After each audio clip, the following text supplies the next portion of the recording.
I've been married for 20 years now. We don't have any kids, but we're a loving couple, and our reputation as a lovey-dovey pair is widely known within the company where I work. This is largely because I often boast about my good relationship with Emily, whether it's at a drinking gathering or elsewhere. One day, I was at a nearby pub invited by a junior colleague. "Could you lend me your ear for some advice?" he asked. I was usually approached with such requests, often about how to improve a deteriorating marital relationship. The topics of consultation varied widely from trivial issues to more serious ones. I was approached for advice by a male colleague who had once faced a marriage crisis. He had heard about the good relationship between my wife and me. Although I didn't think I gave any significant advice, that colleague managed to avoid divorce and credited me for it. Since then, for some reason, I started receiving more and more requests for advice on marital matters. A healthy marital relationship is an essential factor in enhancing productivity at the company. Given my position as the HR manager, I couldn't ignore such consultations. Depending on the content of the consultations, there were times when I couldn't help but wonder why someone would ask about certain things. However, when my colleagues come to me for advice, they all have a serious look on their faces. That's why I always take these discussions seriously and engage with my colleagues honestly. As a reference, I sometimes consult with Emily for insights from a female perspective. People often say that after 20 years of marriage, couples stop communicating, but that doesn't apply to us. So I never thought I would end up facing a divorce crisis.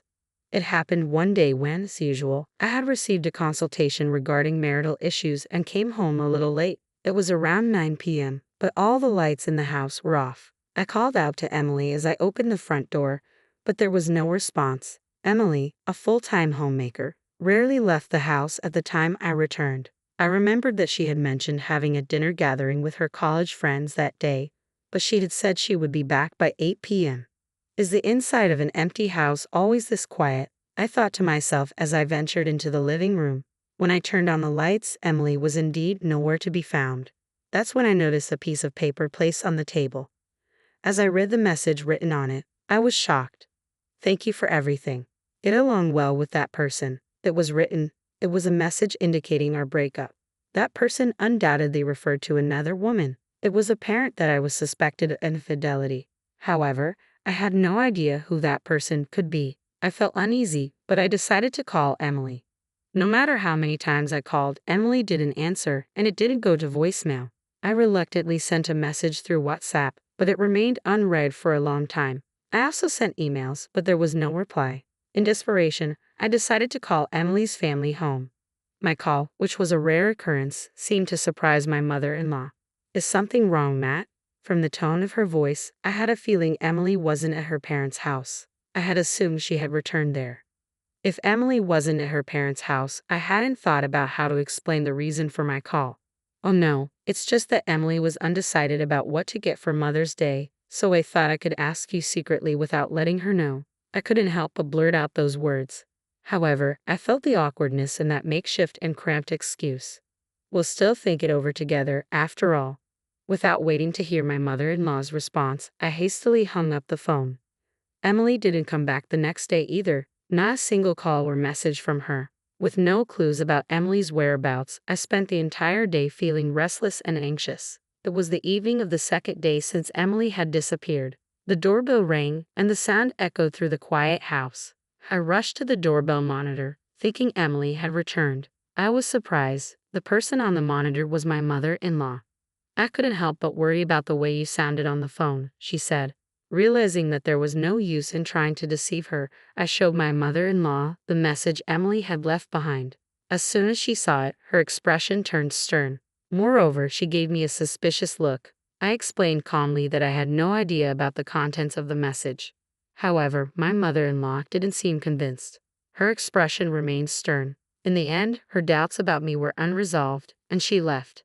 Since Emily's disappearance, I have thought repeatedly about what the message meant.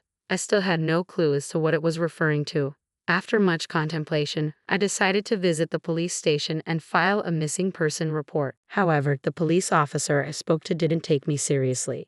Even when I persisted, the officer seemed annoyed and asked, "Have there been any strange changes in your wife's behavior recently? For example, any signs of another man?" This unexpected question caught me off guard, and in a fit of anger, I retorted, "There's no way something like that would happen with Emily." However, the officer, who had likely dealt with such attitudes from concerned spouses before, said to me without changing his expression, "I will accept the missing person report for now." I couldn't help but feel that his response was mechanical and that they weren't genuinely interested in finding Emily. As I left the police station and returned home, I couldn't shake off the word cheating that the officer had mentioned. I reflected on Emily's recent behavior, but no matter how I thought about it, I couldn't find any suspicious actions on her part. For days after Emily disappeared, I was awakened by the sound of the doorbell. I had been sleeping in the living room instead of the bedroom since Emily's disappearance, ready to respond to any communication. I was taken aback as I looked at the monitor. It was my mother-in-law who appeared on the screen. I hastily opened the front door. My mother-in-law stood there with a stern expression. I prepared myself for a scolding from her. However, she uttered surprising words to me. "Emily is at my house right now." These unexpected words left me frozen. As I took a deep breath, I snapped back to reality and quickly got ready to leave the house. Just before I left, my mother-in-law said to me, "I suspected you. I'm sorry." It seems that she wanted to apologize in person rather than over the phone. Her expression had been stern because she likely felt sorry for me. As I rushed to Emily's parents' house, I contemplated the situation. The last time my mother-in-law visited my house, Emily was probably at her parents' place. Emily must have suddenly returned home and explained the situation to her. My mother-in-law had likely come to my house to hear the truth directly from me. She might have intended to interrogate me rigorously depending on the circumstances. However, seeing my flustered state at that moment, she might have doubted the accuracy of Emily's words and left without saying anything. Today she probably heard something from Emily and came to apologize. With these thoughts in mind, I hurried to Emily's parents' house. It was about a 20-minute walk from my house, but I wanted to confirm Emily's safety as soon as possible, so I ran. When I arrived, Emily saw my face, apologized, and burst into tears loudly. I felt at a loss for words, somewhat comically disoriented. Finally, when Emily regained her composure, she began speaking quietly. After hearing her story, I felt all the tension leave my body. The reason she had left home was a complete misunderstanding on Emily's part. On that day, it seemed that Emily saw me while she was on her way home after finishing dinner with her friends. I was walking while carrying a small child with a woman in her early 30s beside me. "They looked just like a real parent and child," Emily muttered. Hearing that, I remembered the day when Emily spotted me. On that day, I had received a consultation from a junior colleague and had a discussion with his wife in the evening after work. The colleague, who was still working, had 2 children who were about 2 years old. He didn't attend the discussion because he thought he might inadvertently butt in if he was there. The reason the couple's relationship began to deteriorate was that they started having heated arguments due to the wife's constant complaints about him coming home late from work every day. At that time, he was heavily involved in a significant project, especially during its final stages, which required him to work late into the night. When he returned home, he was always exhausted and had no patience to listen to his wife's words. Then one day, his wife's patience reached its limit, and she started getting extremely angry with a furious tone. The employee thought it was bad, but it was already too late. No matter how many times he apologized, his wife seemed beyond consolation. "I can't take it anymore. Please do something," the employee pleaded with me. That's when I took steps to repair their relationship. Of course, Emily did not know these things. Seeing us who appeared to be walking together amicably, Emily instinctively suspected me of cheating. In reality, it was a misunderstanding. We were just walking together to the bus terminal near the station. Emily discreetly followed the 3 of us. It seems her intuition turned into conviction when the child I was holding called me Daddy. Moreover, I replied with a cheerful "What's up?" I vividly remember how I couldn't help but feel delighted when a small child called me Daddy, and how I responded with a smile. The moment I answered with a smile, Emily said everything went dark before her eyes. Shocked, she left a message at home right after returning and then left the house. When she arrived at her parents' home, she tearfully recounted the day's events to her mother. After releasing all the pent-up emotions, Emily seemed to have found some relief and ended up falling asleep. When Emily woke up, her mother was no longer there. At that moment, her mother must have been on her way to my house. Today, Emily realized that it was all a misunderstanding. One day, at the suggestion of my mother-in-law, who said, "It's better to distract yourself a little," we went to the shopping center.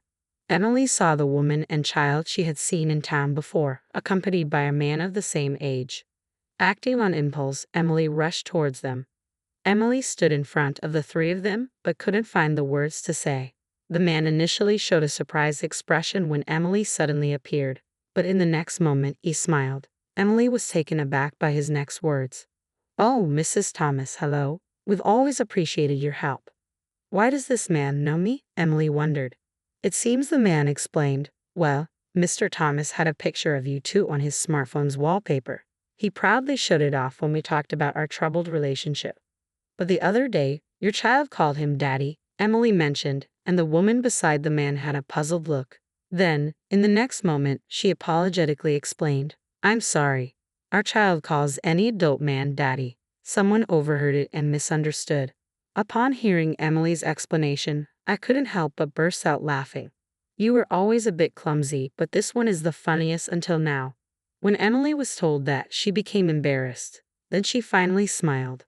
While looking at her smile for the first time in 4 days, I couldn't help but say, "Please continue showing me that smile from now on." In response, Emily nodded quietly.